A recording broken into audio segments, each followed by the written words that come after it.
Hello. I was just gonna do this as like a written thing, like just write out a comment, but I feel like I have too much to say about it. Like, there's too much explaining that I want to do, so. And I know this is like weird, and people were like, oh my gosh, she's so whatever. Like, that's not appropriate. But I'm going to be doing a list, and if, people want to know this, like, not that I know this, but this is just like my theory. But like, I can't imagine that many people will even be interested, but I do know that like, the Headcanon podcast, which I refer to them as the bros. I've just got used to calling them the bros from Bros Watch PLL2, and I just refer to them as the bros. But actually their main podcast is Headcanon, and it's James Taylor and Margot Sparks. And I know that they will be interested, so it's kind of like just for them. I was just gonna like message them this or like comment this on their podcast, but like I said, there's too much explaining to do, and so I kind of wanted to do that. I made a list of the people on Lost, the men only, males, and I know I'm a feminist and I shouldn't do this, but like,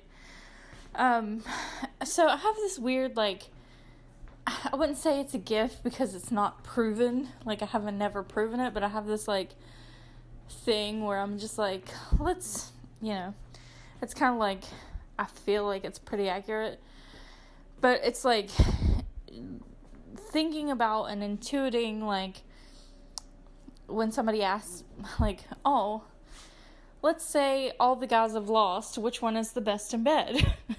And like, I'm like, you could say like which one you like and which one other people like the most or whatever, how hot they are. That doesn't freaking matter. Like, there's other factors to consider. So I have a gift for like thinking through all the factors and being like, okay, let's I thought about this early on when I was listening to their recap of Lost, and I was just mainly thinking about Jack and Sawyer, because it's like, they're the ones that compete, and so it's just like, well, which one would be? So we're not going to get to that yet, but, and plus, are they number 1 and 2? Maybe not even top 3, who knows, we'll see, but, and, I was just like, this person would be like this. And so I was like, I should do a list of, like, everybody. But I'm like, there's too many guys on there. We don't get enough information about a lot of them. Some of them are, like, older, like Charles Widmore.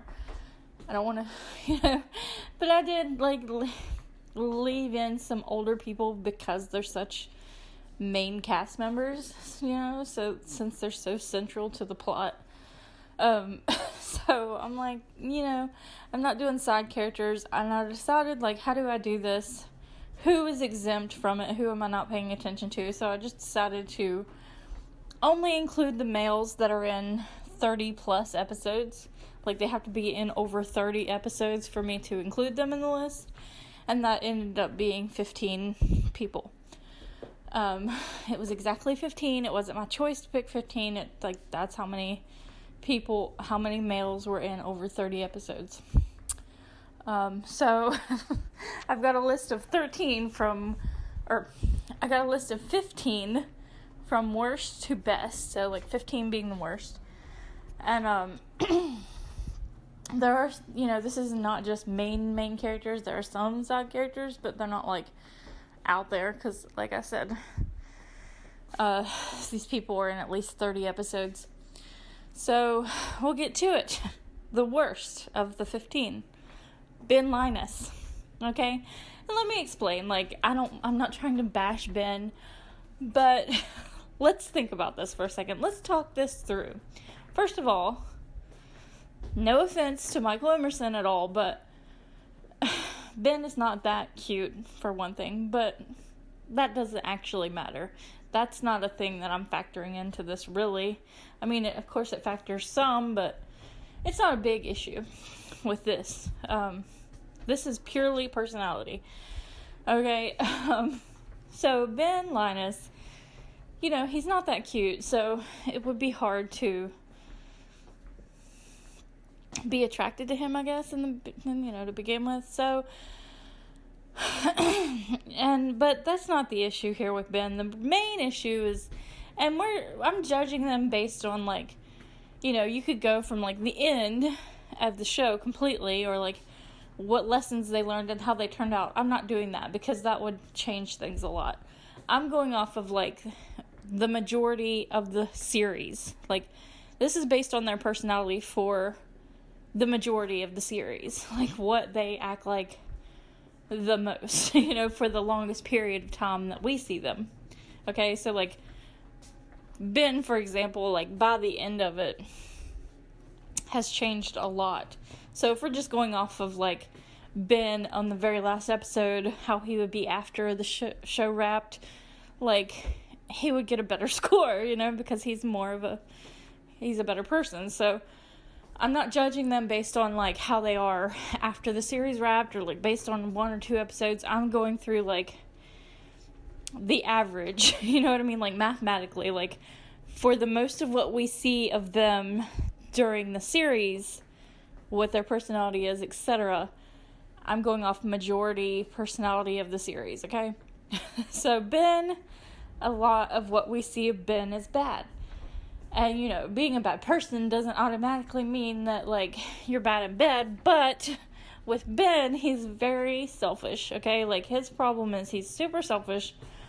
All he wants is power. And also, as far as romantically, like, Ben is not that concerned with women. He doesn't seem that inclined to want a sexual relationship very much, like, he's not into that. Even when he's attracted to Juliet, and that's the main thing I'm basing this on, his relationship with Juliet, like, it's not just, he has a crush on her, and he's obsessed with her, and he's trying to keep her there, but he's looking at her like a mother figure. Like, she reminds him of his mom. So he kind of wants her to, he's obsessed with her because of that, and it's more of a romance. He wants a romance, and he's not so much flirtatious, or, like, he's not good at flirting. He's not good at, like, there doesn't seem to be any sexual tension there. It's more of, like, I love you because you remind me of my mom. That's not sexy at all.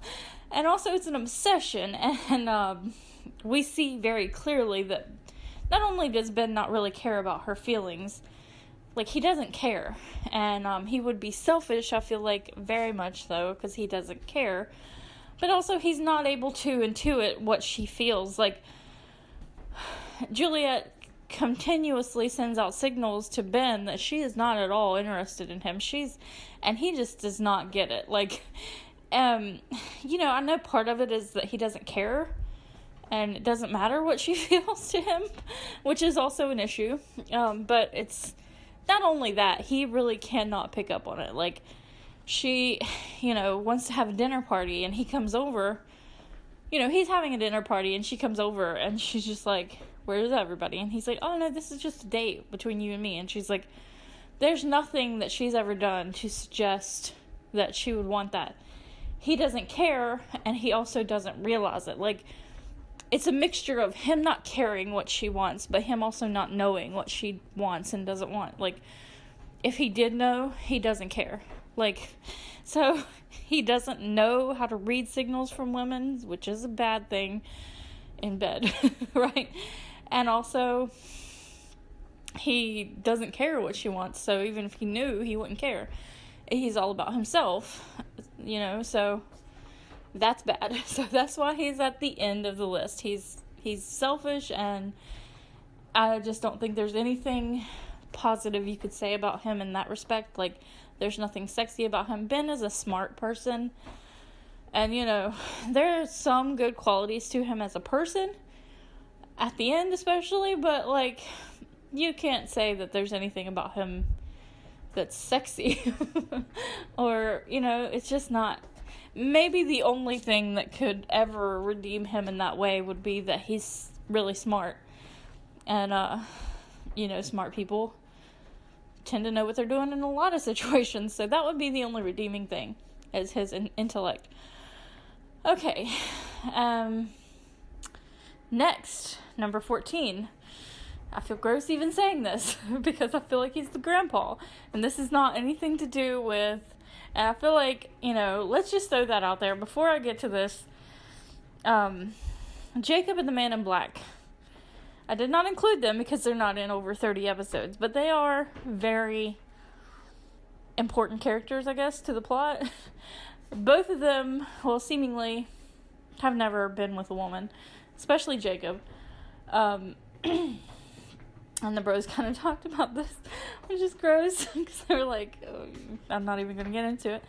But at the same time, it's like, we can assume that the Man in Black didn't ever, because he was with people until he was 43 as a human. So, I can't say that he hasn't ever, but I just don't want to include them in this because we don't know their personality that well. They're both kind of like at the end, not really human. I mean, not really regular human. They're not mortal.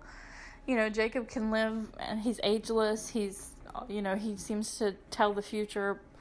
He has all these gadgets. You know what I mean? Like, he's kind of mystical. So I'm not really sure how that would work. But I don't think Jacob would ever do that. I don't think it's something he cares about. Even. He never seemed even interested in that. And the Man in Black didn't seem to be concerned with it either. Like, not too much. So I'm not really I didn't put them on here.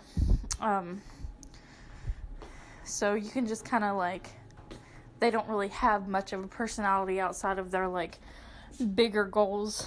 Either one's trying to save the world, one's trying to destroy it, whatever.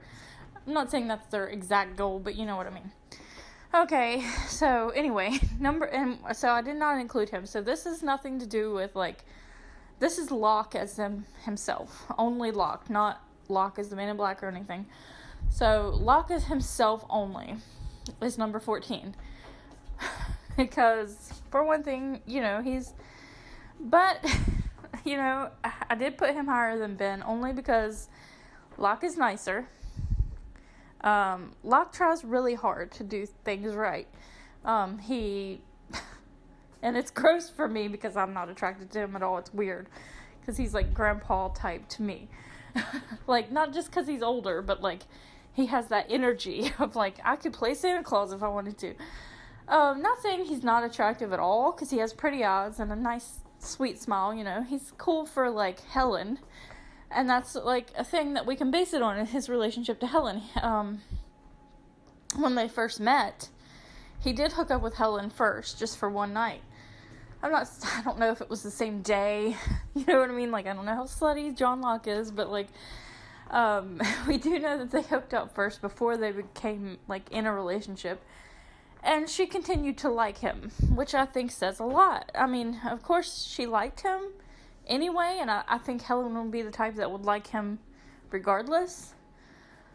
But still, it would put her off more. You know what I mean? She doesn't seem horribly disappointed, is what I'm saying. Like, she doesn't seem to like him even the slightest bit less after they hook up. So it must have been at least okay, for her. So that is this clue right there. But, she does like his personality and him as a person. But, she doesn't seem even the slightest bit agitated by it. Like, it's not even an issue for her at all. Like, it's fine. It's probably average, whatever. Like, as average quality. I'm not saying anything about, and we're not doing anything about, like, people's physique or what they might be like, that way. But, because that doesn't matter. That doesn't matter at all, in reality, at all.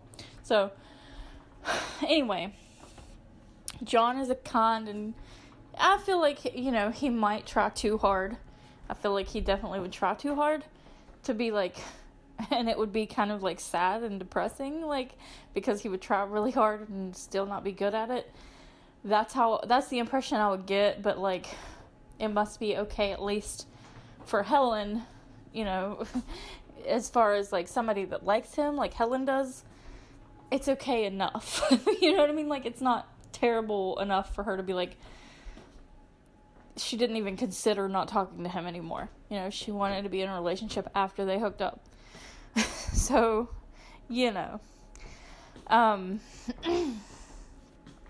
It's just, I feel like if he, like, hooked up with someone, like, besides Helen, someone that didn't like him, it would be a terrible disaster. You know what I mean? Like, it would be a disaster, because he wants so bad to be good at stuff. But the thing about Locke is, like, even though his life was really bad, and, like, a lot of bad things happened, when he did decide, like, hey, I'm going to be the type of guy that hunts, you know, I want to be a hunter, not a farmer, you know, when it came down to it, he actually did, you know, he was actually good at hunting, throwing knives, he was very accurate. You know, we can't say that he was a total failure. You know, it's like, oh, he just wants to be this hardcore hunter in the wild guy that can survive. But, like, he was good at it, actually. Like, it's not like he completely failed. You know, like, the accurate knife throwing, the being able to hunt boars. Like, he learned about it, and he tried really hard. But he didn't actually fail, because he did hunt and catch a boar. Like, he caught a boar and killed it by himself. So he wasn't a total failure at everything he tried. So it's not like he couldn't be good at things. Like, he was pretty good at some stuff. So he wasn't a total loser. It was, you know, mostly his mental state where that came from, and how people treated him. It was mostly how people treated him that was his downfall most of the time. So himself actually, having spent 4 years in a wheelchair, never having hunted in his life until he met Anthony Cooper, you know, for that fact, you know, he decided, hey, I'm going to be a hunter. I'm going to go do a walkabout. And he learned about it. And, you know, when he ended up on the island, he actually, you know, turned out to be good at stuff. So that's kind of a point for him, you know, as a person. So, you know, I wouldn't say he's terribly disappointing. So, you know, it kind of could be either way, because you wouldn't assume that he would be, like, trying really hard and be a terrible disappointment, but, like, the evidence stacks up against that and says no. Like, it's, you know, Helen liked him, he ended up being good at things he decided to be good at, you know, most things, you know, so, you know, we can't really fault him too much there. Anyway, I feel like I never dreamed that I would talk that long about John Locke, what he would be like in bed. That's terribly disgusting to me. But, you know, just giving him credit. It's not like I'm not attracted to him. The hardest to decide for me, I had to put out, like, my own, like, who I like and who I like less, blah, blah, blah. This has nothing to do with, like, who I would rather date, or, like, if I was there, like, you know, who I would have a crush on, or the actors, or anything like that. Because Terry Quinn, as an actor, is amazing. Like, I love him so much. But anyway, speaking of not judging people too harshly, you know, I like this guy. There's so many good things you could say about him in so many ways. But at the same time, kind of off to the side for me, but also the way things ended up for him makes sense.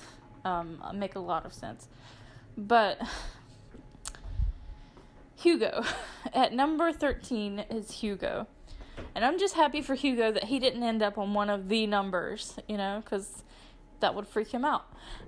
So he didn't end up on 4, 8, 15, which this is as it goes. So he didn't end up on those. So anyway, so Hugo. And I don't want to say anything about how he looks, because that doesn't matter.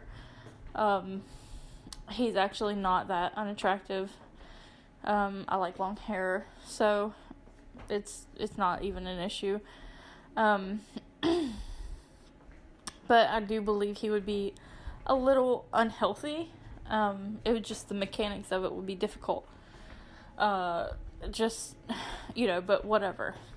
That's not much of the issue. The real issue is Hugo's insecurity about himself. physically and with women. He barely can talk to women, so I have to assume he's not had much experience. I'm sure he would be sweet for a date, romantic, or he doesn't know much about romance either, so I can't even imagine that he's been on very many dates in his life. Just very inexperienced, okay? Like, I think the problem would be inexperience and not knowing what to do. Like, nothing is wrong with his personality. His personality is fine. He wouldn't be selfish like Ben or anything like that. It's just that he just doesn't know. Not that he couldn't learn. He could definitely learn at some point, probably, but, his experience, he doesn't know. I just assume that he doesn't know very much. And, but his thing also is more of like, when he likes a girl, he wants to be sweet. He wants to go on dates, so it's not really a problem for him. It's not like a big issue with dating for him, like a relationship. But I'm sure he could learn. He would be more concerned with learning how to treat a girl right as far as like their relationship instead of like in bed. He wouldn't be as concerned with that. He would be more focused on how do I make her happy in life, which is great. I mean, that's a great thing for a relationship. That's not what this list is about. So I feel like his inexperience would hinder him a lot in that area. So that's why he's so low. This is going to be shocking, and I feel like a lot of people, especially fans of like Vampire Diaries, will freak out. Maybe as a vampire dudes, but like in this show, with his personality, at number 12, there's Boone. And the reason I say this is Boone is probably it's probably shocking for a lot of people. Boone is probably the prettiest guy that was on the show. Like, not the hottest, not the most, attractive to me, but like, as far as pretty, like, he was definitely pretty. He was just so pretty, and I feel like that's a flaw for him in this list, because Boone would rely too much on the fact that he's so pretty. Like, Boone doesn't need to try very hard because he's so gorgeous. He relies on that, and he's also, he's a spoiled rich kid, so he doesn't have any grit to him, so it's kind of like, he's not rugged. I mean, he could be if he spent more time on the island. He tried to be, he wasn't fully, he wasn't opposed to getting there. He wasn't opposed to getting dirty. He wasn't opposed to being, put in danger or whatever. Like, he was a great person, but like, I don't feel like in his life before the island, he probably never really had to try very hard at anything. So he's just used to like things coming to him and things being handed to him. So and plus his looks. He's like, you think I'm hot? Like, of course any person that saw him would be like, that is a pretty attractive man. Like, that man is pretty.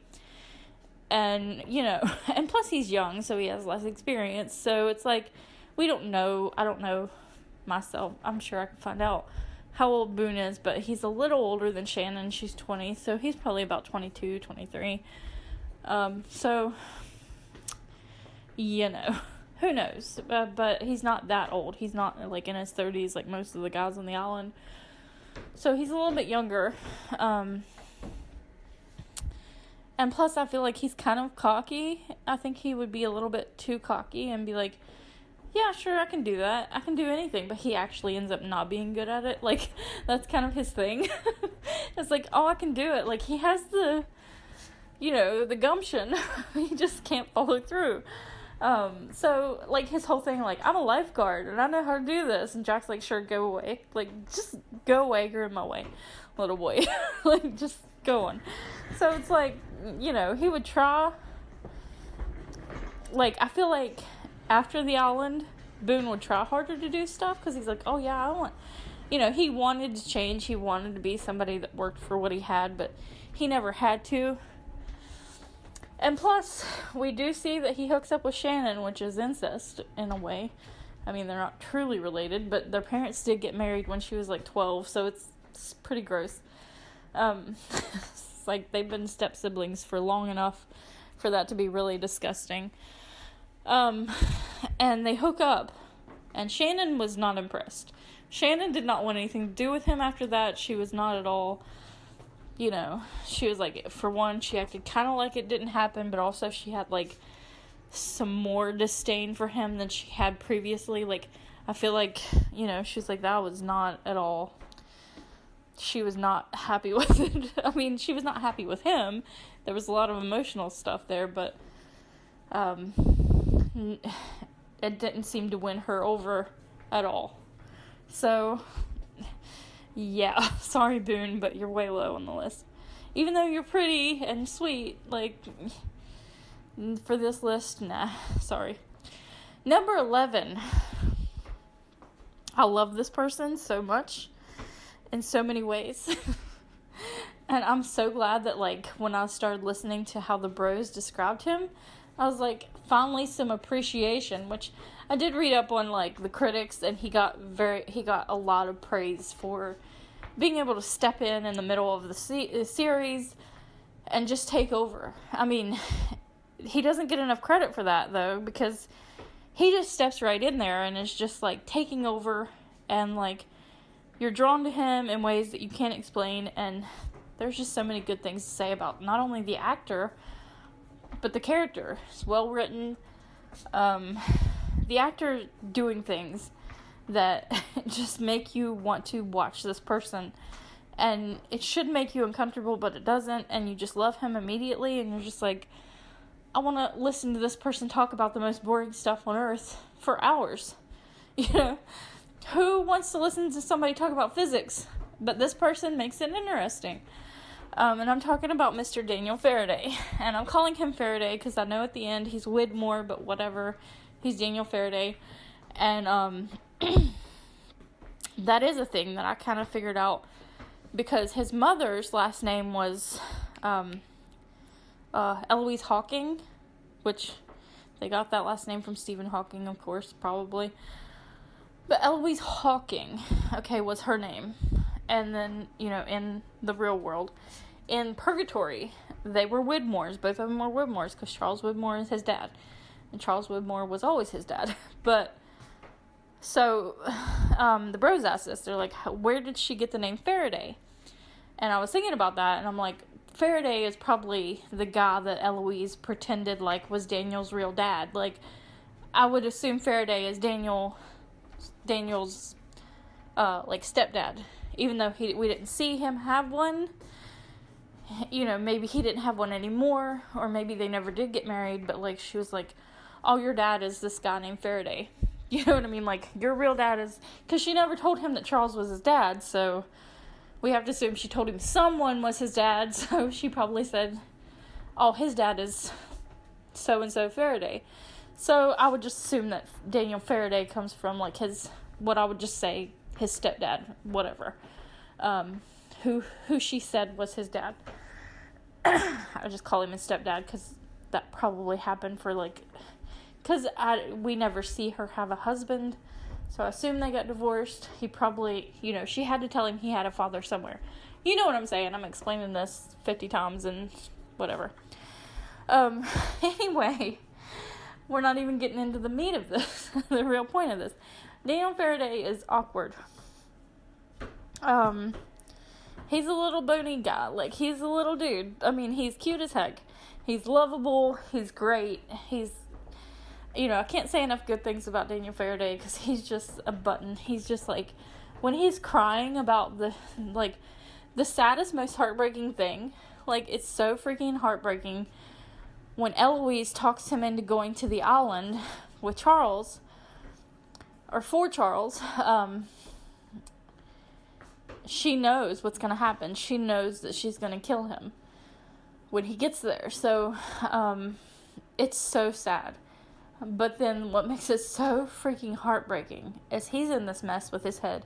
His head's all messed up. His memory is just, like, not at all good. He's totally ruined his brain. Which she knows the island will heal him a lot. But, you know, it's not going to last very long. She knows she's going to kill him. But she's sending her son to his death. And she's been on him his whole life, not letting him have girlfriends, not letting him have, you know, his music, playing piano. She doesn't, you know, she wants him to only focus on his, like, brains and physics, you know, all that stuff. She's been on him, basically abusive. I mean, I would say that she has been an abusive parent his whole life, and he's just so sad. And so, when she tells him to go to the island, he looks at her, and it's just the way he talks and the fact that he's, like, almost crying, says, will it make you proud of me?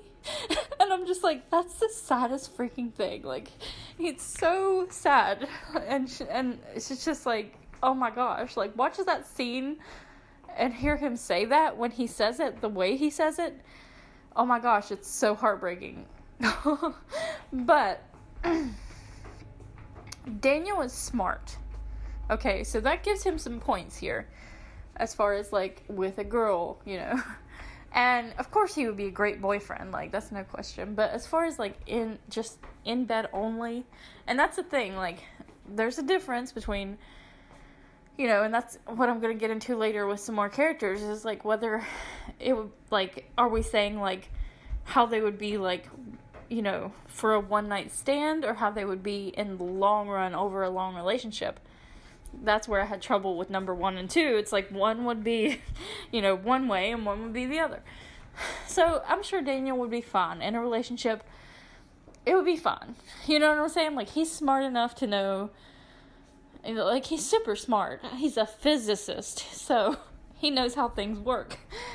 Like, everything. He knows how everything works. So, you know, as far as, like, the earth. So it's like, that gives him some points as well. He's super sweet. He would want to take care of, like, his partner completely. For a one-night stand, it would be hard to imagine Daniel would even ever do that. But with Charlotte, maybe, you know, if he had one chance for one night, he would be like, we'll definitely do this. And he would be sweet as heck. He'd be loving, attentive, not selfish at all. He would be great, but not, like, in a sexy way. It would be more of a romantic, sweet thing with him. So that's why he's a little bit lower. It's because he's kind of, and I feel bad kind of for putting him lower than this person, the next person, but there is a thing that bumps him up. But yeah, Daniel, you know, he's awkward though. He's shy. I feel like that's why he's a little bit lower. It's because his awkwardness, you know what I mean? Like, his shyness. I feel like over time, that would go away. So he would be higher up, but this is more of like, this is not, you know, about how they would be in a relationship. Over time, it would get better. So, good for Charlotte. And I feel like, you know, as far as, like, the girls we've seen him with, they liked him. But they liked him for his sweetness, and it was just like, he's not sexy. You know, he could be. He definitely could be. But, like, in his weird way, he is, because he's so smart, but he's also got that voice where he's, I don't know, like, you know what I mean? Like, that's kind of cute, but he's not rugged, he's not, you know what I'm saying? It's just, I guess you would say he's kind of nerdy, which is fine, but, like, for this list, that's why he's a little bit lower. Number 10, the bros are going to be so mad. Charlie. And I know you're going to be mad. Charlie would be a disaster. I know this, but we got to remember one thing. Charlie is a musician, okay? And that gives him, you know, a little bit more of a boost there. Charlie's physique is fine. Physically, he's not that bad, and he's not in that bad of shape, okay? he's hooked up with groupies. He's had a lot of experience, which would be kind of nasty. I mean, that would be nasty. So that's, I mean, he's pretty low on the list because he's Charlie. And I like Charlie. I don't have a problem with Charlie. I do understand the whole thing with, like, why the heck did he get jealous of, like, Claire and Locke? That's weird of him to even be jealous. He got jealous of everybody she talked to that was a dude, and it's just like, cool your jets. I understand how they feel. I mean, he's a musician. He is just the bass player. but he can play the piano, and he wrote most of the music. This makes him hot, okay? Like, not hot, but, like, he's a real musician who knew how to write songs and music very well. I mean, pretty good. They had some good songs. You All Everybody is not a good song. But in universe, they seem to have gotten popular somewhat. Liam is way hotter than him, but in just, like, looks alone. Charlie's not bad, whatever. He's not terrible at his physique, whatever. He's kind of cute, not real cute. His personality is a little bit, like, he's silly. He would be fun, you know. I feel like he would be, like, not the serious type, you know. Like, in bed, he would be more, like, playing little games and being fun, you know, and laughing and joking around about stuff. So, that gives him a little bit of a boost. And the fact that he's, like, a musician. Being a musician automatically gives you some points of hotness, regardless. Like, no matter who you are, what you look like, or anything, the musician factor pushes him up the list some. Just solely the fact that he's a musician. Like, he held a guitar on the show. He had a guitar, and he held it, and he played it. That boosts him up on its own. Number 9, Michael. Yes, Michael. The architect. And I feel like I don't know why I put him so high, but at the same time, he's kind of hot. I mean, he's got a great arms, you know, like, if you look at his physique, he's attractive. You know, he must not have been very good because his wife left him, but I feel like Michael is the type that, like, it wouldn't be romantic or sweet at all. I don't feel like he would be sweet or romantic. He would kind of be selfish, but he would also know what he's doing. I feel like he just would automatically. If you could get his mind off of other things would be the issue. Like, where's Walt? It's like, you can't say that when we're in bed together. You can't be thinking about your kid. Like, you know what I mean? You can't be, like, doing that. That would be so weird. I feel like I should have put him way lower, but I was just thinking about, like, his looks. And I didn't really think this one through as much. But he should probably be lower. But just for the fact that, like, what he would be thinking about would be, he would be distracted and, like, not attentive. You know what I'm saying? Like, based on his personality on the island. But he did build a raft. He can get things done. He's a determined person, so I feel like his determination and his looks would balance out his, like, personality a lot, like his distractedness.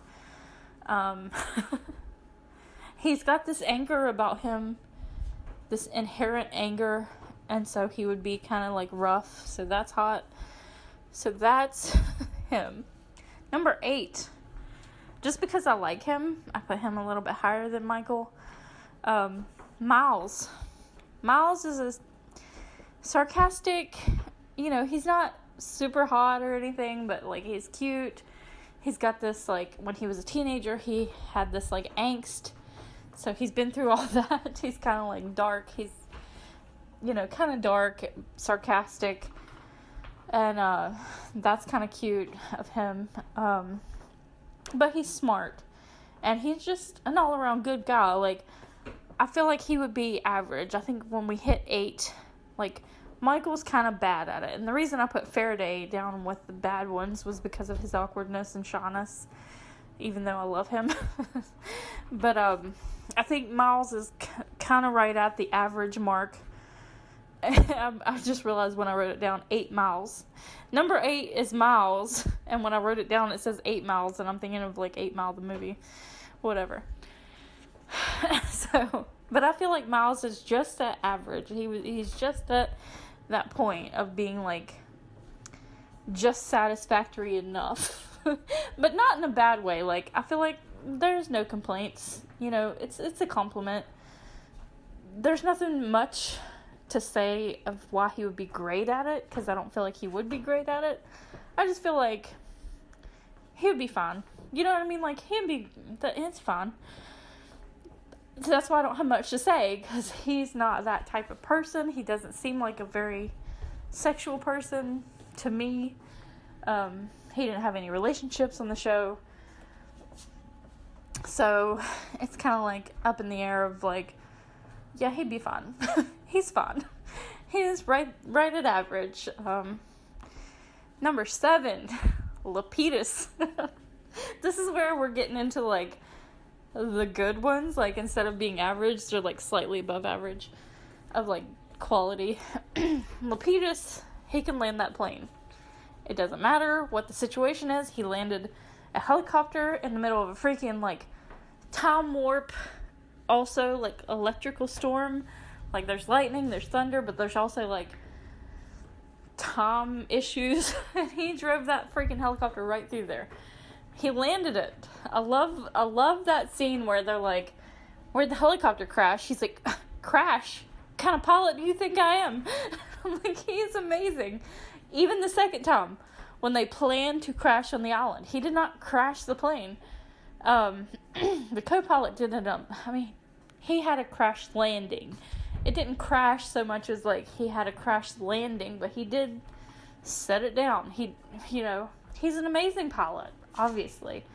Anytime, Lapidus was flying, he never crashed anything. I mean, his crash landing at the end, when they first, the Ajira flight, when they took the Ajira flight, they kind of almost crashed, but he landed it. He got it, he set it down. It was still, flyable. He could still fly it after that, so he's an amazing pilot. He actually, knows what he's doing there, so I feel like that would take a lot of skill. But also, he's rugged, you know what I mean? Like, he's a nice guy, he's rugged, he's kind of cute for an older dude. That's why he's a little bit lower, is because he's getting up there. So he's kind of like on his like last leg, I guess. Not last leg, he's not that old. But he's not that old, but he's like an older guy, which I guess would, suggest that he would be more experienced, but also like past the point of like all the bullcrap. You know what I mean? Like, he's past the point of like, I gotta be good at this, or I gotta impress somebody and do all these tricks or whatever. It's like, he's done with all that bullcrap. He knows what works. He can land that plane. There you go. He can bring it in. So, that's why Lapidus is, thumbs up for Lapidus. That's a weird name. Frank, kind of hot, cute, pretty eyes, whatever. So, not exactly my type. I wouldn't go for it, probably, but, for somebody like, into that, the older guy thing, they could go for that. Definitely, if I had to choose an older guy from the island, or from the show at all, like, between, like, Charles Widmore, Lapidus, Locke, even Ben, kinda, if you had to go for an older guy on the island, you'd definitely go for Lapidus. Like, he definitely would be the one. Okay, everybody else is from 6 on is in their, like, 30s, sort of. That's debatable, because one of them's, like, way old, but not, like, in looks. Number 6 is Jin-Soo Kwon. I feel like, Jin is very good at, like, physical activity of any sort that we've seen. I feel like judging Jen on this would vary so much more if, like, okay, it's Jen in, like, season 1, I would have said, like, no way, man, he's horrible. He's being mean to his wife, which is, like, a sign of, like, incompetence. You know what I mean? Like, insecurity over his own incompetence, typically. So, Jen has changed so much by the end and throughout the whole thing that, like, if we didn't know he had a good reason, or at least a reason to be acting that way, I would assume that, like, he's just very insecure and, like, one of those, like, abusive guys that are just, like, I'm mean because I feel inadequate. You know what I mean? But, I mean, he does in a way, but not because of that. He's very, he gets a lot cuter when his hair gets longer. Jen with short hair and a suit is not really my jam. I'm not really into that, which is kind of funny considering certain things on the list later. I'm not really into the short hair guy in a suit, that kind of thing. I'm more into, like, the long hair rugged look. But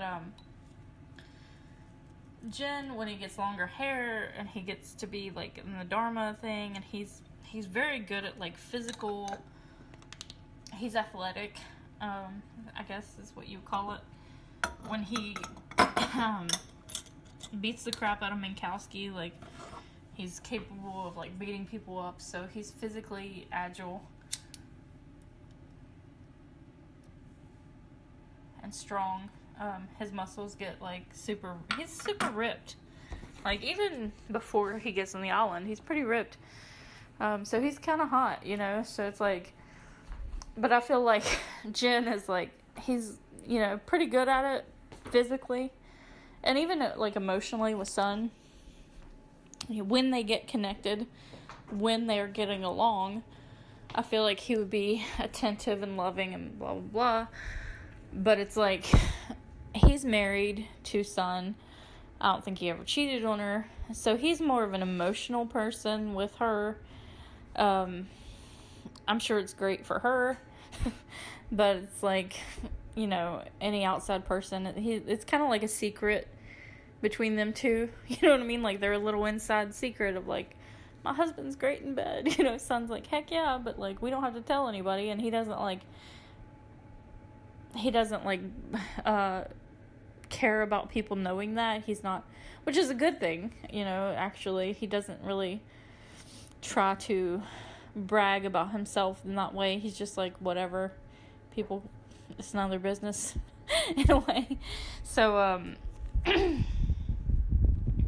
but as far as for anyone else, like, obviously he's not gonna cheat, so it's not even something that you would, like, think about, you know what I mean? And that's how I feel watching it. It's like, he's not someone you think about in that way because he's married and you feel bad. You're like, no, like, he's Son's husband. Like, I'm not gonna think about him in that way. Like, you just don't think of him like that.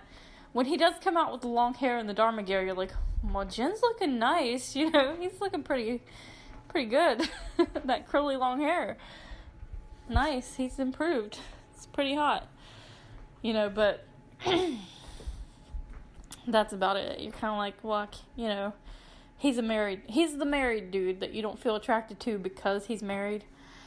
So that kind of makes him a little bit lower on the list. But as far as physicality, I'm sure he's great. Good for Son. Number 5, Richard Alpert. Because he's got to be high on the list, man. Look at him. He knows some stuff. Like, I know he's been alone on the island, or not alone, but he hasn't had his wife, but she died. So, you know, he's free to do what he wants. I'm not saying he would. He probably didn't. Who knows? I mean, it's Richard. He might. You know what I'm saying? Like, on one hand, you feel like he would never do that because it's like, I still love my dead wife, which is great. I mean, that would be sweet. But, like, on the other hand, you know, who's it gonna hurt? I mean, who honestly is it gonna hurt? There's all these others, you know, all these women come to the island. a bunch of different others. He didn't seem too interested in them in that way at any point, but, like, you know, maybe just to relieve stress. He might be like, you're another, you know, one of the others, you know, one of the women of the others, be like, get over here. We're going to do this. I need to relieve stress. Whatever. It's just kind of like that kind of thing, not really having a romantic relationship with somebody, but, like, you know, just to do it, to get it out of his system. But, like, I don't feel like he's mechanical like that. I feel like, you know, just automatically Richard would be a little bit romantic, but, like, not so much that it would be, like, sappy. You know, if somebody's, like, it's cool if you're romantic, but, like, I feel like there's a line that you cross where you get a little bit sappy. And this is why number 2 is number 2 instead of number 1. You'll understand when I get there. I feel like when you're so romantic that it gets to the point where it's, like, sappy, then it becomes unsexy. It's like, oh, you're so beautiful, and I love staring deep into your eyes, and you're like, gross. I'm trying to be, like, you know what I mean? It gets too sappy, and you just, the mood is, like, ruined with the sappiness. And I'm not saying, like, you know, Richard is definitely one of the types that would be, like, just romantic enough, not overboard at all. Maybe just, like, a sprinkling of, like, sentiment, you know, and romance, especially, you know, with somebody he likes, like, if his wife, you know, or whatever, but, like, later on. Richard is old. Richard is, like, over 100 years old. He's had some experience in something, you know. If he hasn't been hooking up with girls, he's had to do something, you know what I'm saying? Like, he can't just, like, you know, but he knows things. You know, he's Richard. You can just look at it. He's mysterious. He's sexy. Just looking at him. I mean, looking at him, he's just like, that guy knows what's up. Like, he knows something that we don't. Like, he just is he's mysterious. He's got the eyeliner that's not really eyeliner. And actually, I want to say, like, people are always like, he's wearing eyeliner, but he's not. Actually, in Lost, and I've seen Nestor Carbonell in interviews where they're like, are you wearing makeup? And he's used, like, a makeup remover wipe and, like, wiped his eyes and, like, nothing came off because there's nothing to take off. That's just his natural lashes. And, like, in actuality, on Lost, they used concealer to try to make it look less like he was wearing eyeliner. And that's that's the result. Him looking like he's wearing eyeliner is them actually that's actually less of what he looks like in real life of wearing eyeliner. Like, in real life, he looks like he's wearing more eyeliner than he does in the show. Like, that's with concealer, trying to cover up, you know, the fake eyeliner, or his lash line is so dark that they put concealer there to try to make it look less like he was wearing eyeliner for Lost, and it didn't work. Which I'm like, I would go with it. You know, you want this character to be mysterious. You want him to look odd in some way. It works so well for him, for his character. I would just go with it. I'd be like, you know what? We don't need to cover that up. It makes him look mysterious, like some sort of, like, hot pirate that's wearing a, you know, dress pants and a blouse. Not a blouse, but, like, a dress shirt. And he just looks you know, I'm more into the type of, like, dirty guy in the woods with long hair. Richard Alpert in the freaking episode where he's, like, wearing the jungle gear, where he's, like, dirty, he's got the long shaggy hair. I about came out of my seat. I was just like, he looks so, oh my gosh, I flipped. I've never seen Nestor look like that until Lost, because I watched Bates Motel before I ever watched Lost, so I knew him as, like, Alex Ramirez, the cop. And for some reason, like, I mean, he's fine as Alex on Bates Motel. He's amazing at acting. But, like, as far as being attractive, he's, like, less attractive to me. I don't know if it's the cop thing, or, like, his character is just too serious or something. But, like, his mysterious aura and his whole, like, vibe on Lost makes him so much hotter than he was on Bates Motel. But I had only ever seen him with, like, short hair, you know, in a suit, or, like, dressed up. You know, I've never seen him even on Bates Motel, he barely ever went casual in, like, a t-shirt even. He was always, like, dressed fancy. So, he was always clean, you know, shaven. So, when I saw him with that long hair and, like, kind of, like, scruffy and, like, jungle animal, I flipped out. I was like, man, he looks awesome like that. Like, I was pretty shocked, but also, like, pleased. So he's got this mysterious thing going on. He's very well built. He's very hot. He's very, you know, he's Richard Alpert. There's, you know, but also the fact that he's, like, been around for a long time, and his whole mysteriousness, and, you know, he's nice. I feel like he would be sweet, but, like, giving, and, like, you know, just the balance of everything, because he, you know, he's very much about having things being balanced and fair. So, like, we can assume that Richard would definitely not be selfish. You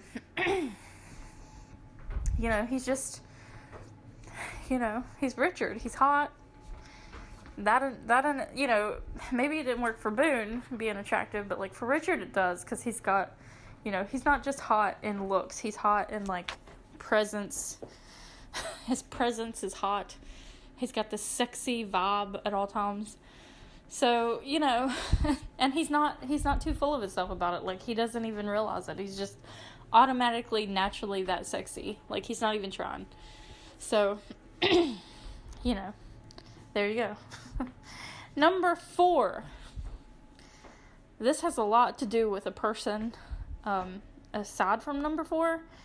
And the fact that, like, you know, he's at number 4 because, for one, it has to be good to make somebody set up a station in Antarctica to track movements of electromagnetism with your money. The links that Penny went to get this guy, he has to be doing something special. I mean, I know she loved him, and they were soulmates. They were definitely soulmates, and she loved him. But, like, if somebody's bad in bed, you don't track them down like Penny did with Desmond. So number 4 is Desmond Hume. You know, Penny was after it. Penny was obsessed. You know, people call people a stalker. It's like, you're a stalker because you drove by my house.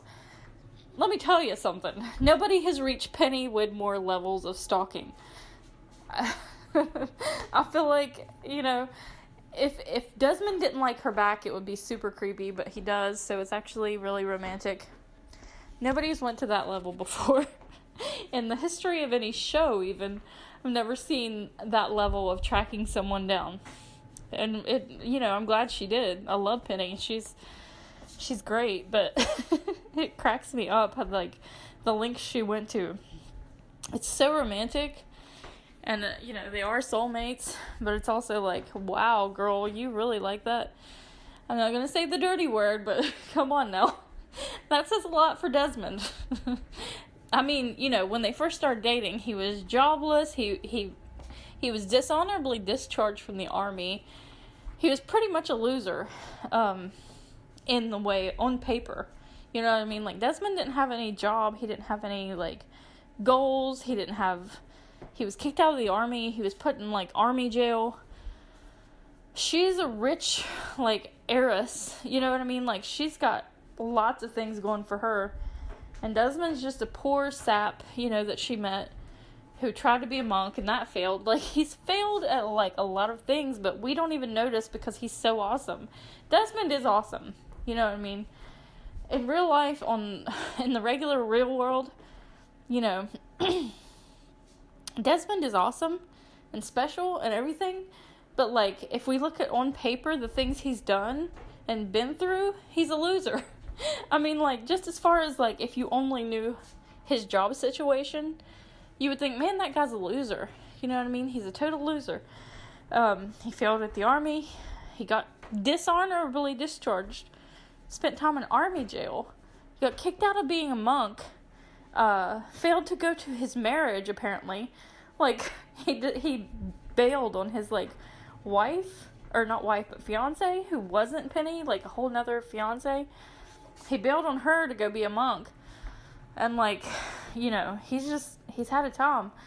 And, Penny, you know, this,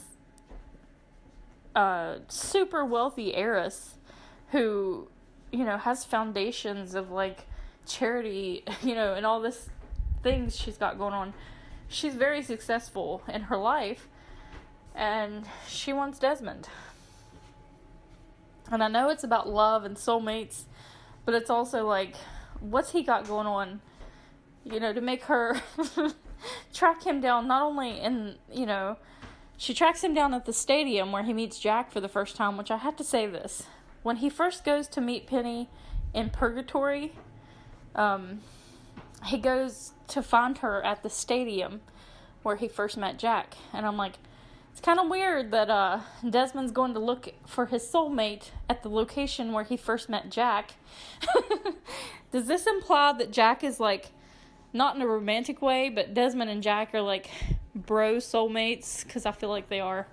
And right at the end, you know, when they're looking at each other in the finale, when he's like, none of this matters, Jack. And he's like, you know, and he says this, Desmond says this to Jack, he says, you know, the greatest thing about being there was you're there too. And I'm like, don't tell me they're not soulmates. Like, these guys love each other, man. Desmond loves him. And I feel like,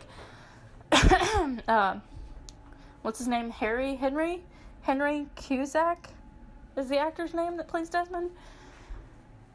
You know, he bonds with Charlie. First he bonds with Jack. He bonds with Charlie. He bonds with Syed when they're on the freighter. He bonds with Kate later on in Purgatory. He bonds with everybody. Anybody that he comes in contact with, he bonds with. And I'm like, that actor has chemistry with a lamp. Like, that, and it's always so special. Like, no matter who he's hanging out with, like, oh, he has a bond with Daniel Faraday, and Desmond have a bond. You know, no matter who you put that actor with, there's chemistry, and there's a bond, and it feels so special. You know what I mean? It feels super special. They cast him perfectly, because Desmond's supposed to feel super special, right? And he always does. And no matter who you put him with in a scene, it feels special and magical. Like, that actor has chemistry with everything. He would have chemistry with a lamp. In fact, he was alone in the freaking thing. He has chemistry with that book he carries around. You know what I'm saying? Like, our mutual friend. Like, Desmond has chemistry with inanimate objects. He really does. Like, he would have Henry, I think his name's Henry. That actor would have chemistry with anything. Like, objects, people, doesn't matter. He has so much chemistry with anything. He's so great. But I feel like because we first see Desmond bond with Jack, we don't even see Penny first. We see Desmond with Jack first. So no matter what, like, their bond is always the most special just because it's the first one. Like, Jack was the first one to meet Desmond of all the people we knew at that time. So I feel like, you know, Desmond and Jack have this special bond because, and it's really crazy to me because I'm like, why is it that he's going to see Penny in Purgatory for the first time at the place where he first met Jack? It's like, I gotta find my soulmate. I'll go to the stadium where I met Jack. And it's kind of like they're bro mates. I don't know what you call it. A soulmate, but like in a bro way, you know, like a hetero life mate type thing. Anyway, aside from that, Desmond, you just know, is good at a lot of stuff. You know what I mean? He's got this intuition. He's romantic. I feel like that knocks him down just a little bit because he's kind of like super romantic. That's why he's like number 4 instead of number 3. That's why I put them where they were. Not saying it's a bad thing to be romantic, but I feel like Desmond probably is great in bed, but like, but I feel like, you know, over a long relationship, he would be better in that way, to be in a relationship with, you know, to be consistent with that, he's probably good at being consistently great. But, like, for as far as, like, a one-night stand, he would probably be drunk. Just saying, if you had a one-night stand with Desmond, he'd probably be drunk, and it would kind of be a little bit less satisfying.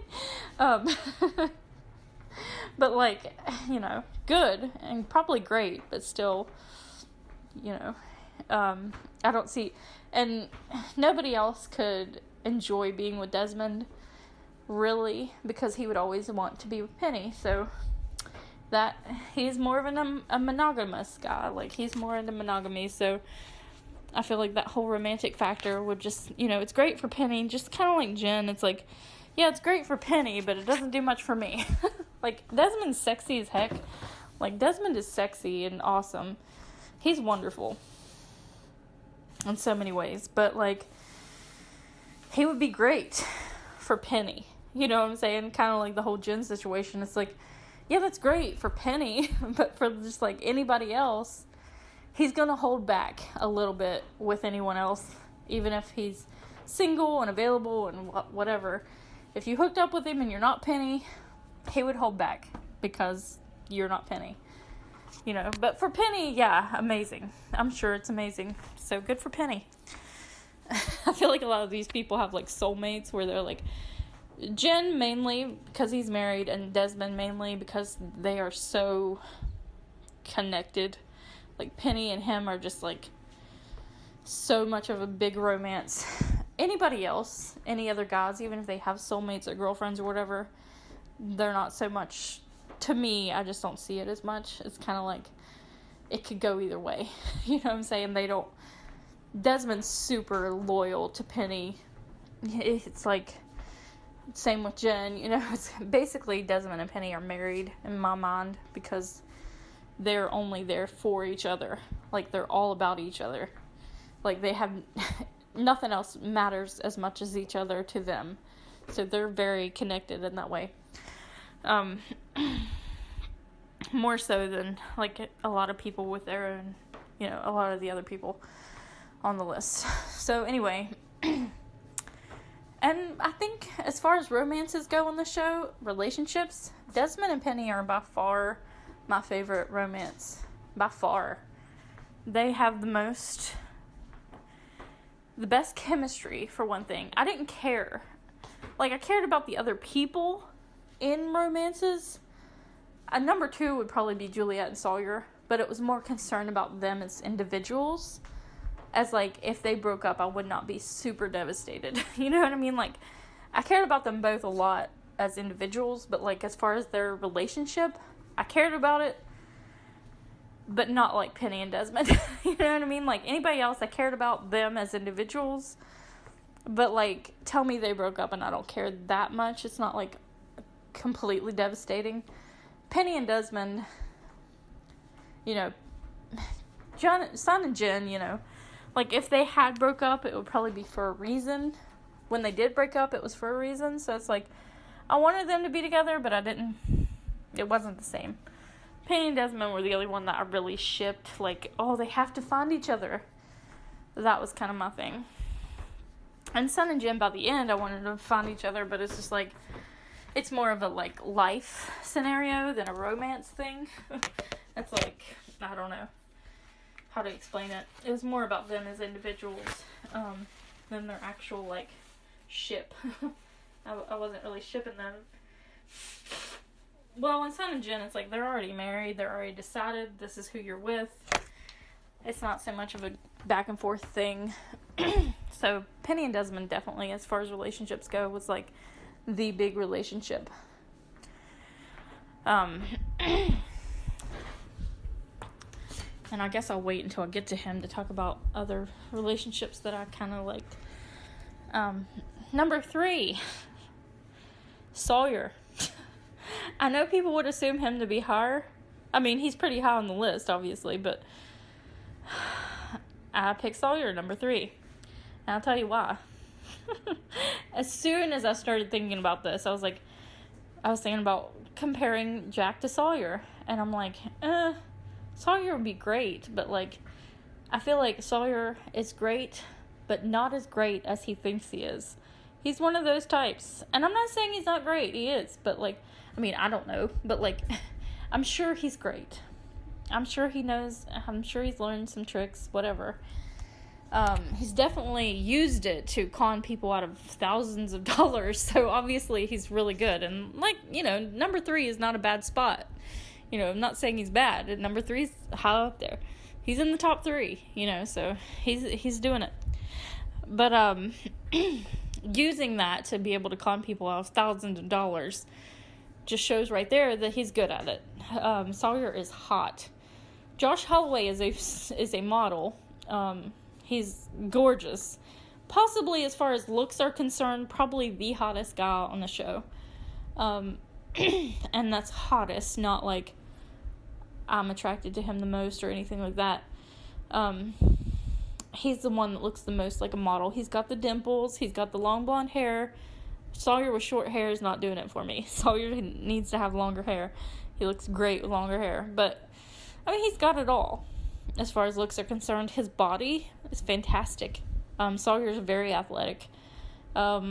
He's tall, which is, like, not something I care about personally, but, you know, as far as, like, any, like, probably having the most women think he's attractive would be Sawyer, you know, of anybody on the show. He's got the dimples. When he smiles, it's adorable, but also hot.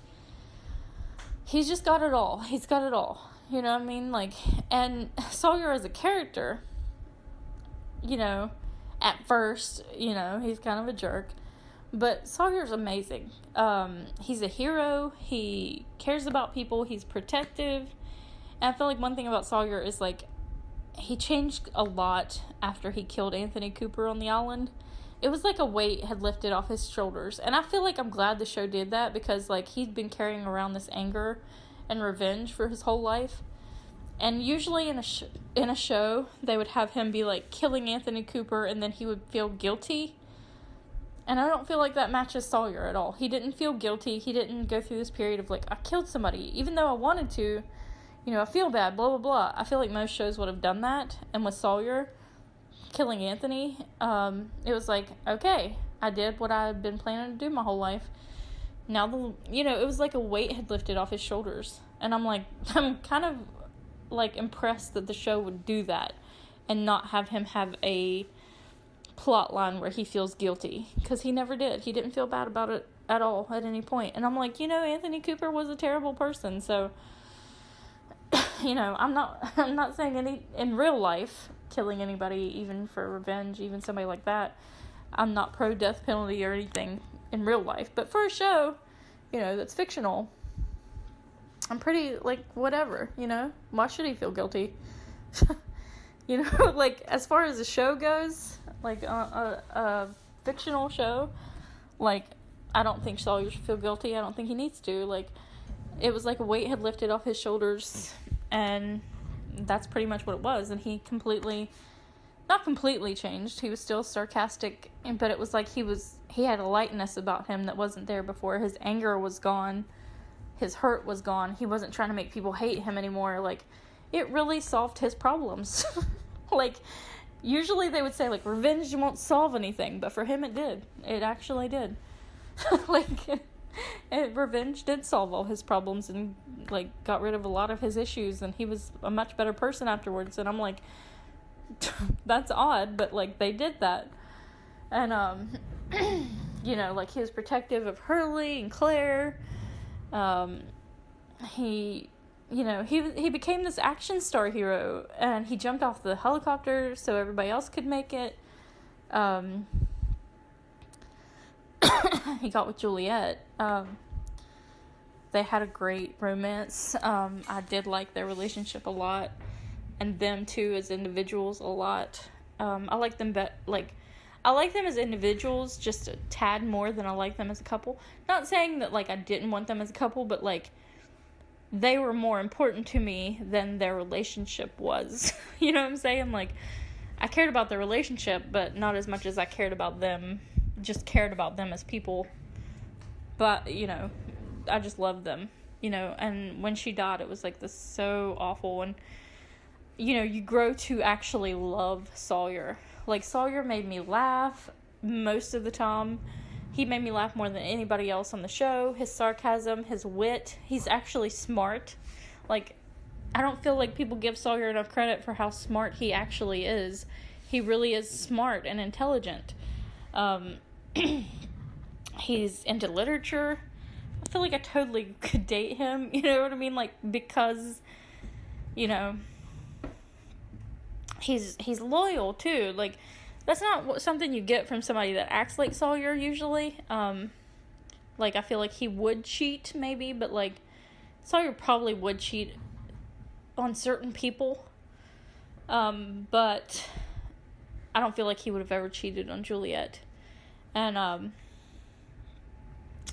feel like Sawyer's a lot more loyal than you would think he would be. You know what I'm saying? As far as like a boyfriend. Especially after he grows. And after he kills Anthony Cooper and grows up after that. Like, he's just... I feel like this is a character thing. But like, just about him as a person all around. But like, he's just great. I can't say enough good things about him. I love when he's in charge at Dharmaville and he tells Jack, like, I think things through and don't just react. And I'm like, you know, Sawyer would be a great leader. Maybe not for the long haul, but like for a while. And, you know, I did tell the bros, like, you know, Jack and John were like the leaders, I guess, the two separate opposing leaders. And we're really, you know, like, maybe, I don't think it should have been for the show, but like, as far as being better at it, like, Syed and Sawyer, like, leading people. But I feel like they would be more diplomatic and also, like, think things through. They would be better at it in some ways, but like, as far as wanting to be, like, the leader and seen as the leader, I feel like they're both more, like, satisfied with being, like, actually doing the work of a leader, but not getting the credit. Like, with Syed especially, like, he would do all the work of a leader, but he would not want the credit of a leader. He wouldn't want people to see him as a leader. He wouldn't want people to come to him as a leader. He would just be better at the work, you know what I mean, like, of a leader. And so, same with Sawyer in a way. I don't feel like he's like, nah, it's all you. Like, he doesn't want that. You know, he doesn't want that role. But when the situation arises, he will rise to the occasion. And that's, you know, as far as being, in bed, like, he can handle himself. I'm sure he's not only good, but, like, above average good. Like, you know, doing it with Sawyer caused women to give up thousands of dollars. You know what I'm saying? So... and they always seem very happy, like, in the scenes where they're like, man, Sawyer, that was amazing, blah, blah, blah. So, yeah, I'm sure he's amazing. He's number 3 for me, because, again, I feel like he probably is amazing, and all that, but I feel like that little edge of, like, you're expecting too much. You would expect too much from him, and then he couldn't deliver. Not saying he couldn't deliver, but, like, he would raise your expectations too high, and then you would be disappointed, regardless how good he is. Not through any fault of his own, but, like, I feel like no matter what, he will never live up to his own to your expectations of him. You know what I'm saying? Because you're like, oh yeah, he's hot, he's sexy, he's good at things, you know, he's athletic, he's charming and funny, and you know, he's all, you know, there's not many things to say bad about him, especially after time goes on. But I feel like no matter how good he was, he still thinks he's a little bit better than he really is. And you also would assume he's going to be just a little bit better, and I feel like your own high expectations would kind of, like, not ruin it, because it would still be great, but he would never reach your high expectations of him because you are expecting so much. Okay, that's Sawyer. Number 2. This was the hardest. This was the hardest to decide between 2 and 1. And everybody knows that, what's coming. It's like, who is it? Number 2 and 1, who are they? I mean, you know which 2 I'm talking about, because of the 2 I haven't talked about yet, but it was so hard to decide between 2 and 1. And, like, first thing, like, when I first started thinking about this, I put these top 3 was the ones that I was just like, the top 3 were the ones, like, which out of these 3, these would be the top 3 regardless. I feel like anybody that watches this show would put these 3 at top 3, probably. But they were the hardest to decipher. It's like the ones that you would be like, okay, which one, And these were the ones I was thinking of at first. Okay, so 2 and 1 was the hardest to decide between. And it's almost like, in one way, number 2 is number 1, and then in another way, number 1 is number 2. You know what I'm saying? Like, both of them could be number 1, depending on how you look at it, and what kind of relationship you're looking for here. In a relationship, it would totally be the opposite. Number 2 and 1 would be the opposite for a relationship, for sure. But as far as, like, just sex only, number 2, Syed Jarrah. I feel bad for even saying that, because he's my favorite person on the show. Syed is my favorite person on the entire show. For so many reasons. Like, every time I see him, I'm happy. Like, I'm like, Syed is my dude. Syed is my dude. Like, he's the one I love the most. I'm always happy to see Syed. I was concerned about him more than anybody else on the island. I wanted him to make it. I wanted him to be good. I hated it when they killed him and then brought him back, and then he was supposedly evil, and I don't feel like he really was, because he just didn't have feelings, and, he chose the right thing after all, and then he died for people. He took a bomb in the gut for everyone else, and Syed is a hero. He's a true hero. He's good at everything. I mean, what else could not be said about Syed? Like, there's nothing... Syed is gorgeous, okay? He's gorgeous. His skin tone, his face, his eyes, his deep, dark eyes, his hair, his long, curly hair. I'm a long hair girl. I like long hair. I do not like short hair, boring-looking guys, which is like, come on now. Talking about number 1 here. Syed is gorgeous. His body is perfect. His face is perfect. His eyes are perfect. His hair is perfect. Maybe not in that one episode where it's straightened, but still. His accent is sexy as heck. Like, that accent is gorgeous. I love his accent. It's not really Naveen's accent. He's British. I like Syed's accent better than Naveen's, actually. Because a lot of people have a British accent that we see on TV. We don't see enough of Middle Eastern accents on television or movies even. I really love that accent. It rolls off his tongue. He's really good at that accent. Naveen is amazing at doing the accent, actually, and but it's just so, it's unique, and it's also, we don't see enough of it, which is like good on Lost for giving that representation. Good on them for having an Iraqi person who becomes a hero on the show right after 9/11. Like, that was brave of them. They were breaking down stereotypes. Syed was the good guy. Like, even in the first few episodes when everybody hated Sawyer, like, it was Sawyer versus Syed a lot, and we're like, Syed's the good one, not the down home country boy. You know what I mean? Like, you sided with Syed in those first few episodes where it was like Sawyer and Syed couldn't get along. I don't care who you are. Like, patriotic as heck or Southern person, if you're watching that show, you're siding with Syed over Sawyer there, because you just can't help it. I mean, he's in the right. As in most cases, Syed is in the right. He's almost always right about everything in the show. Like, he really is. He knows when people are lying.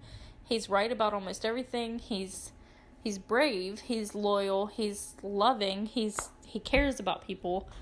And the thing I noticed about Syed, one thing is, like, even after Shannon dies, and I like him and Shannon together. I think it's lovely. And that was Naveen's idea, which I'm like, come on, Naveen wants to hook up with Megan, or not Megan. What's her name? Is it Megan? Anyway, he wants to hook up with her, but he was like, protective of her, because there was one blooper where like the boom mic had like fell and hit her or something, and Syed and Naveen's just like looking at the guy like, are you serious? Right? She's laughing it off, but Naveen's just like seriously mad that like somebody would dare do that to her. But Megan is not her name. What is her name? I'm gonna look it up while I'm talking. But one thing about Syed is like, yeah, he fell in love with Nadia. He had this great love for Nadia, and then he did go for Shannon, and it wasn't just all looks though. I mean, he went for Shannon because he saw her the way that nobody else did, and he saw her in a way that nobody else could, because he's the only one that would look and know that. He's the only one smart enough to see through the bullcrap. You know what I mean? He sees the truth. That's Syed's superpower. He sees the truth, and he sees the truth about Shannon, that she's just the things that she went through, and I think that's lovely. Maggie, I don't know why I want to say Megan. Her name's Maggie. I should have known that. But anyway, okay, so but that's about him, and Syed is romantic. He knows how to be romantic. He built a picnic on the beach, in the secluded part of the beach, and it's just lovely. He's sexy, but he's also romantic. He's perfect. He knows how to do everything. I mean, he was able to take like a piece of a nuclear bomb out of a nuclear bomb just by reading a journal. So Syed is capable of doing literally anything. Physically, he's so good at physicality. He's not just athletic. He is beyond athletic. I mean, he's leaps and bounds beyond athletic. He's ninja level athletic. Like, he's amazing. As far as ability goes, physical ability, come on, man. Like, I feel like he shouldn't be at number 2 because of that. Like, his physical ability is number 1. He would definitely be more physically able than who I have at number 1, probably. Just as far as like athleticism, he's definitely leaps and bounds beyond who number 1 is. But I feel like as far as being in a relationship with Syed, even a one-night stand, he would be awesome. You know what I mean? He would be great at a one-night stand, too. Like, it's not even a question. Better than anyone else, almost. Besides who I have at number 1. But only, I'll get to that. He's almost number 1. He's basically neck and neck with number 1. But Syed, he'd be great in a one-night stand, but I feel like he would be better in a relationship. I feel like Syed would be more consistently good, like, over time. No matter how long you're with Syed, I feel like he would consistently be good at it, and he would not be selfish. He'd be so... That's the only thing that makes him number 2, though, is that when I picture Syed in a relationship and with a girl, it's kind of like he's a little less sexy and a little more sappy. And I feel like that's the only little tiny, just a tiny bit he would be, like, just a little tiny bit too romantic. Not over the top, but, like, I feel like that's the only thing keeping him from being number 1 is the fact that, like, just that little edge of like, sappiness. Not too much and not in a bad way, but just, like, that's the only thing keeping him from number 1 is just, like, a little bit of sappiness, a little bit of, like, romance, not bad romance, like, not that romance is bad, but, like, it's just a tad sappy, you know what I mean, that sappiness saps sexiness away, you know what I mean, so, like, he's sexy, beyond sexy, just look at him, he's so... he can sing good, actually, too, and that's something else. That's something else. I mean, come on, man. Syed, I can't think of enough good things to say. He's also a little bit rational, and that kind of like, it's like, okay, he's like, I will do this the best I can, and also I love you and you're sweet. Like, he's so, he'd be romantic, but also a little bit rational, and that kind of keeps him at number 2 as well, because you got to throw caution to the wind. You know what I mean? And, physicality, as far as ability, physically, Syed is number 1 in that area. He's definitely more physically capable than number 1. You know what I mean? Like, than who I have at number 1. Syed definitely beats him in physical capability by a long shot. But as far as some other issues came into factor here, like the sappiness. Not that Syed's not too sappy at all, but as far as like, that's the only thing keeping him at number 2 is like, he's a little bit sappy. But it's, if we were going by like who would be better at sex if you were in a relationship with them for a long time, Syed would be number 1. Syed would be more consistently great over a long period of time. He would never stop being good. You know what I mean? So we can say he's kind of number 1 if you wanted to date him. If you wanted to be in a relationship with him, he would be more consistently good, and he would be good for a long, no matter what day it is. If he's tired, he would still be good.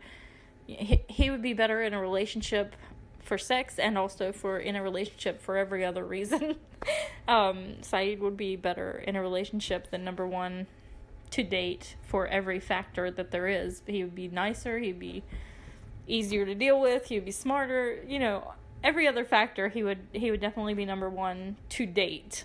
And Syed is my number 1 crush from the show, but I'm not wrong. I mean, he is best at everything, and I think he would be the best in a relationship in every way. Even sex, if we're talking about a relationship, a long-term relationship, he would be more consistently better for the long run. He would never like decrease in value in that way. Like, he would consistently be good.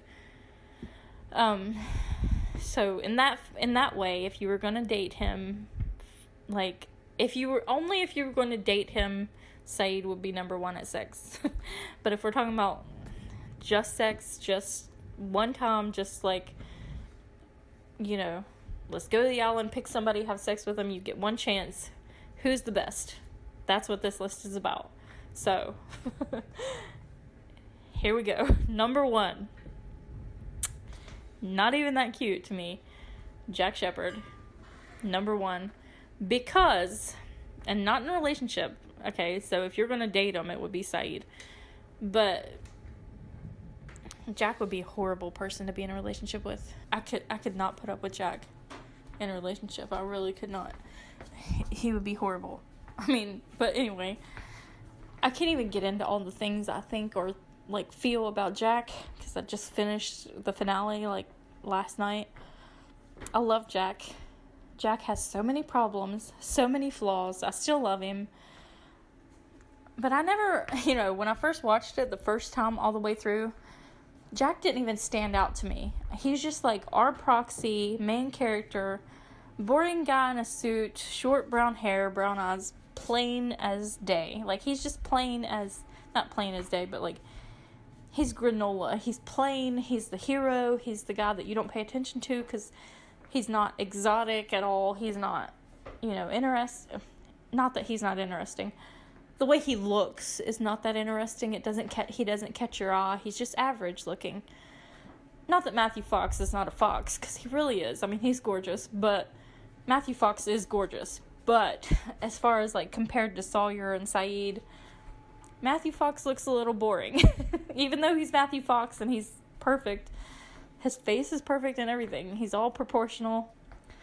He just doesn't stand out that much, because he's kind of like a plain, brown hair, brown eyes, plain looking white guy in a suit.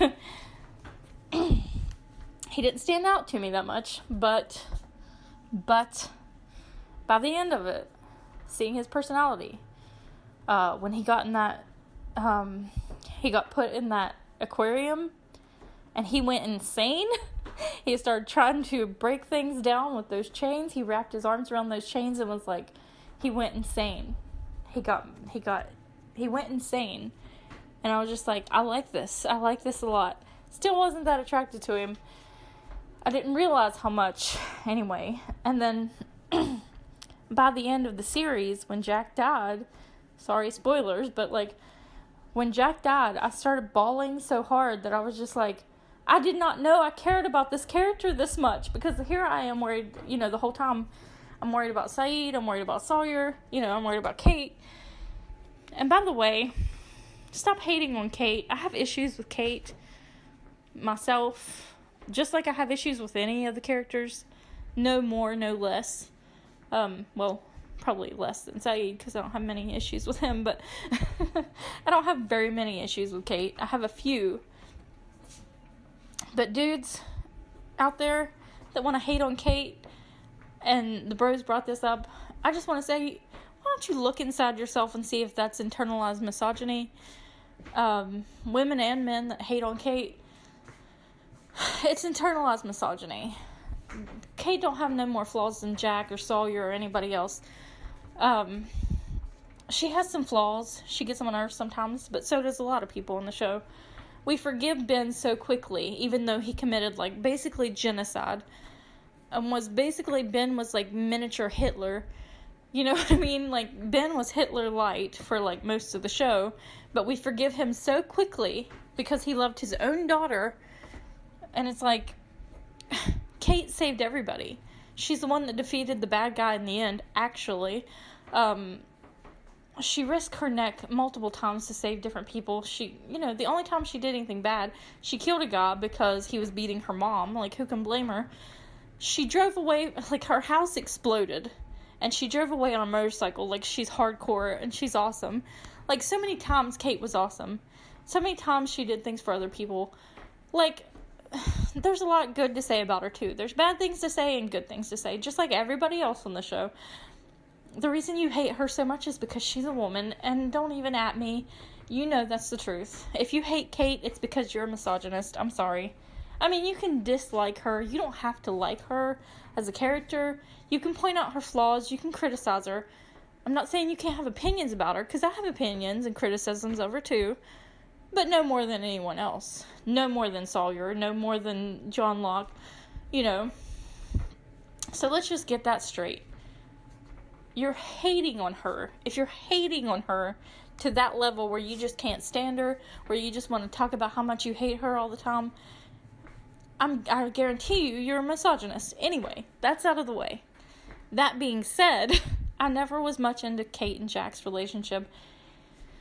I kind of wanted Kate before Sawyer met Juliet or hooked up with Juliet.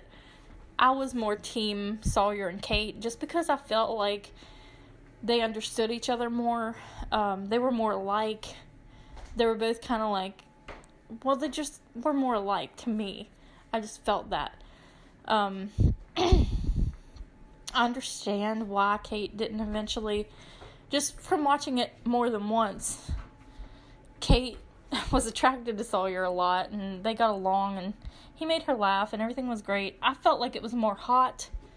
Them two together was more of a hot, sexy thing. They had better chemistry, in my opinion. But Kate not wanting to be with him because he reminded her of Wayne, I get that, and I sympathize with her on that level. But, her and Jack, okay, because they're main characters. That's how I feel about it.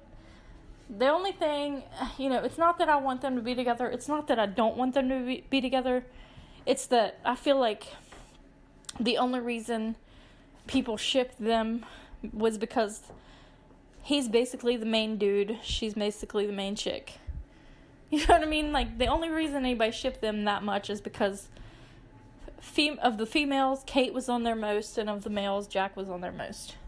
Not the most, because a lot of people had the same amount of episodes, but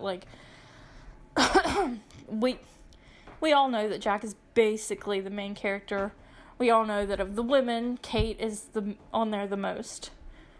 besides Sun, maybe. I think her and Sun are on there the same amount, but still, she's a single girl. Of all the girls, Kate is the main girl, and Jack is the main guy. And that's the reason most people ship them, and I find that annoying. It's like, we don't really have a reason to want them together other than... I mean, they do have pretty good chemistry. They're both attractive. But it's like, you put a main guy and a main girl. They're both attractive. Therefore, they're supposed to be together. I don't like that. I want there to be a deeper meaning behind it. And I just don't like that it's just like, oh, they should be together because it's the obvious choice. I don't like that.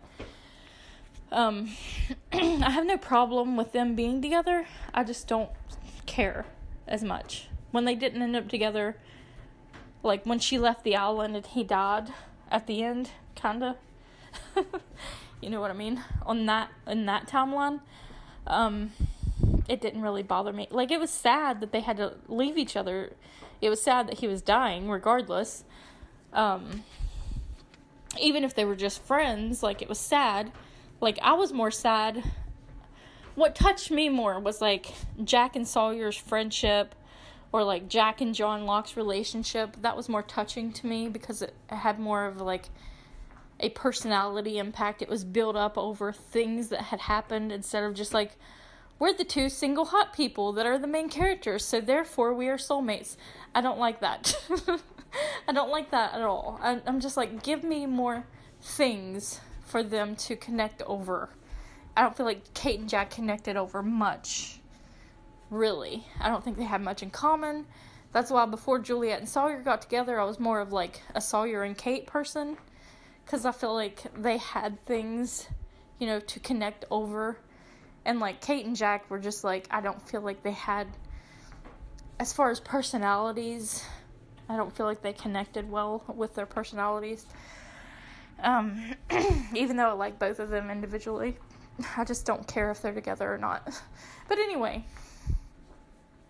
so, we're talking about Jack now.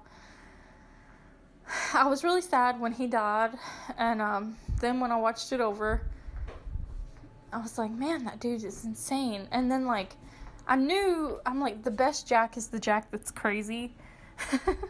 Like, when he gets kidnapped by the others, like, that's his best work. Matthew Fox is at his best when he's completely out of his mind. He looks like a psychopath whenever he kind of, like, gets mad. He has these crazy eyes. And so, like, when I thought about it,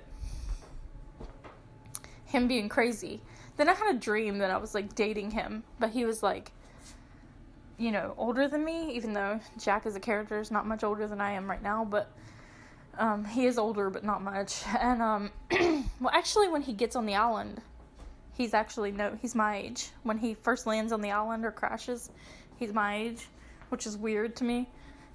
He was 34, so it's like, that's crazy to me. But anyway, or I guess because when he dies, he's 37, so 3 years prior to that is when they crashed on the island, so yeah, he would have been 34. Weird. I just now figured that out. But anyway, I never was, like, that attracted to him myself. I'm like, he's that boring guy that most people would think is hot, that I'm just like, yeah, whatever, he's too boring. But then, when he started being crazy, he started getting scruff around his face, his shirt became unbuttoned, he became dirty and rugged, and he ended up in that fish tank thing, and here he is in a sleeveless shirt, here he is with his tattoos all out, here he is, like, with scruff on his face, and I'm just like, wait a minute. And then he's also crazy? Hello? He's also crazy? Crazy sex is hot sex, okay? Like, I don't care what anybody says.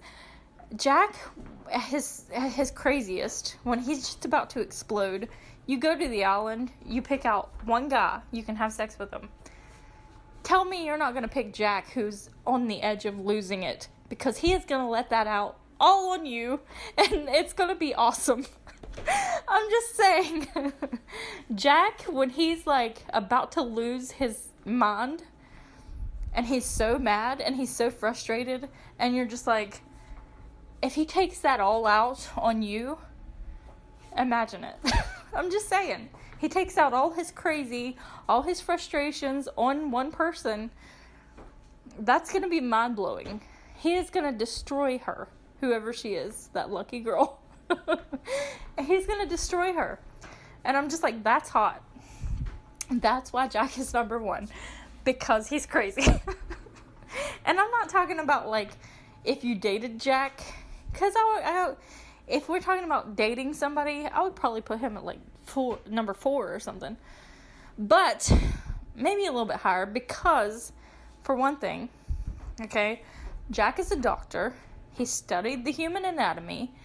He's been to medical school. He knows the anatomy of a human being. He's not uncomfortable touching people's bodies. Maybe it's kind of like work, but still, I feel like Jack can overlook that because he's that type. But he does know where things are, okay? And also, he knows the anatomy, but he's also a surgeon. Jack is a spinal surgeon, okay? His fingers are experts. Literally, he can work on people's spine with his fingers.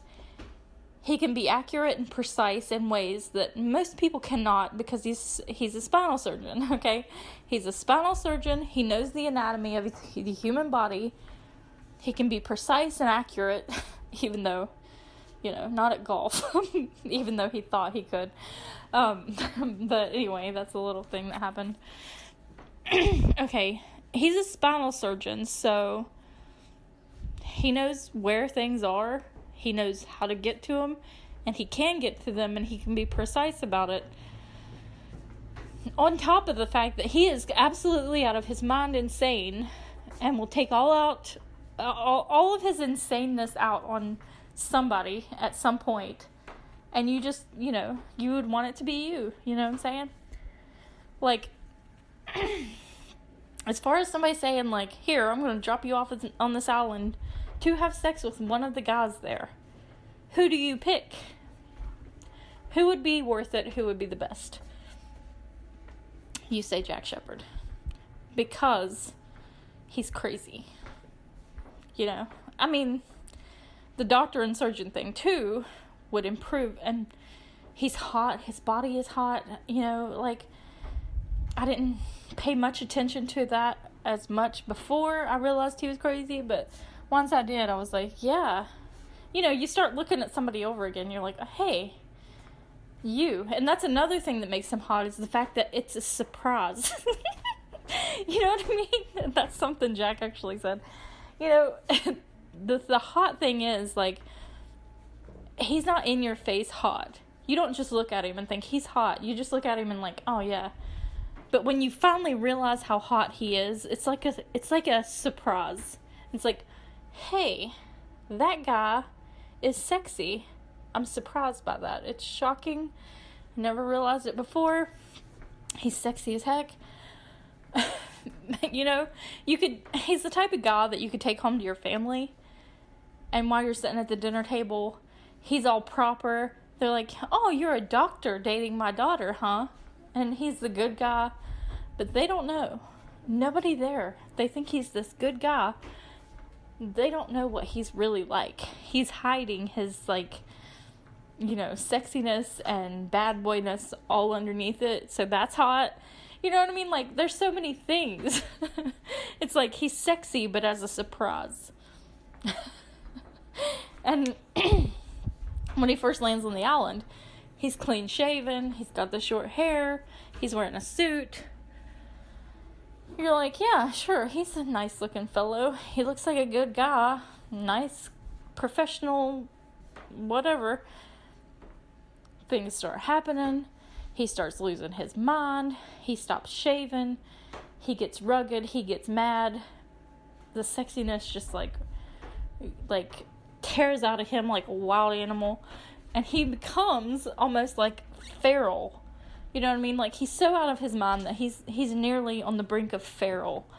And you're just like, when he gets mad at people, the veins stick out on his neck, and he's just like almost growling at them, yelling about things that don't even matter, but you're just like, that's hot. So that in itself, Syed, he's able to hold back. That's the thing about him. It's like, I don't want you to be able to hold back. I want you to lose control. That's hot. And that's Jack. Like I said, who would, over Tom, like Jack unleashing on someone, that's why he's number one. He would just unleash it all on one person, but once, maybe 4 or 5 times. After you do it with him 4 or 5 times, he's doing that. I don't know that he could keep that up in a long-term relationship. That's what I'm saying. Like, if we were talking about a long-term relationship, Syed would be number one because he could be consistent. Jack, maybe he could. If he could keep the intensity up over time, but I don't even know if you want that every single time. But still, I can't say for sure that Jack would keep up the intensity that would make him number one over a long period of time, in a relationship. Obviously not, because Sarah left him. But still, and like, he was in a long-term relationship with Kate. They ended up breaking up, but when they hooked up before they got on the plane, he was he was on the brink of losing it. And I feel like that time he was as intense as he needed to be, and it seems like after that she was like, I like you again. You know what I'm saying? And I don't know if it was like 'cause she forgot how good he was, or if it was just he was so good that time because he was out of his mind. You know what I'm saying? So I feel like it's not really not backed up by his partners. Some random chick in Tibet or Phuket, she seemed to like it. But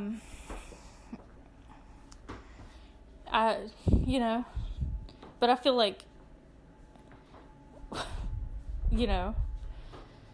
it just is. And maybe if we were only basing it on, like, how women react to them, Sawyer would be, because they seem to react more, but I feel like that's part of his, like, character, is, like, they're supposed to act that way. And plus, they're, like, bored housewives, so of course they would think that. So we gotta factor that in. They're always married women who have suckers for husbands, so we know that they haven't been with anybody good for a long time, so of course they would react that way to Sawyer because they don't know any better. They don't have good things to compare it to, so I don't know if that would count as much. But, that chick in Phuket, I feel like that is a very good estimation because she seems kind of like she's been around, not in a bad way. I'm not trying to slut shame, but it seems like, she's one of those really hot chicks that could have anybody she wanted, and she has had people that she wanted, and she still wanted plain old Jack, you know what I mean, every night for, like, a long time. So it's like, she went over there, she snuck over there nightly, and hooked up with him, so he kept her coming back for more, and she seemed very on top of her game, so that's a good endorsement for him as well. But I feel like even then he wasn't at the top of his game because he was kind of on vacation, he was kind of relaxed. I feel like, with Sarah, he wasn't as good because it's Sarah, and I feel like they kind of were that kind of marriage where it's like, we should get married because it's what we're supposed to do in life, and we're both attractive young people that, I'm not saying he never fell in love with her, because they kind of fell in love over him fixing her, blah, blah, blah. Like, there was kind of some, like, meaning there, but at the same time, I feel like it was one of those marriages where it's like, we're getting married because I feel like he was never totally into it completely. You know what I mean? Like, he was not 100% into it. So I feel like if he's on the island and he meets, like, his soulmate, or if he meets, like, somebody that he can take out all his frustration on, it's gonna be amazing. And that's, and he's crazy. You know what I'm saying? Like, when I first started thinking about this, I was like, Syed or Sawyer or Jack, which one's which? And I'm like, Sawyer's great. We know that because he says he is. But I'm like, I feel like Sawyer's probably good, but Sawyer's not as good as he thinks he is. Syed's great at everything. We know that. Syed's a little romantic. Jack is crazy. Jack's crazy. That makes him number one. Crazy sex is always hot.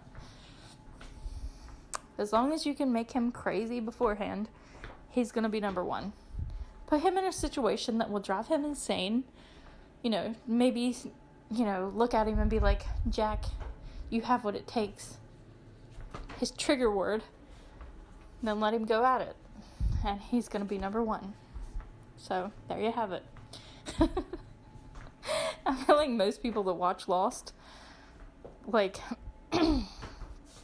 not most people that watch Lost, but people that don't think the same way as me, or don't think the same way as the bros. I'm not saying them and me always agree on everything, but they do kind of think of things the way I do and laugh at the same crap I do. It's how is that funny? Most people would be like, how's that funny? I'm like, are you kidding me?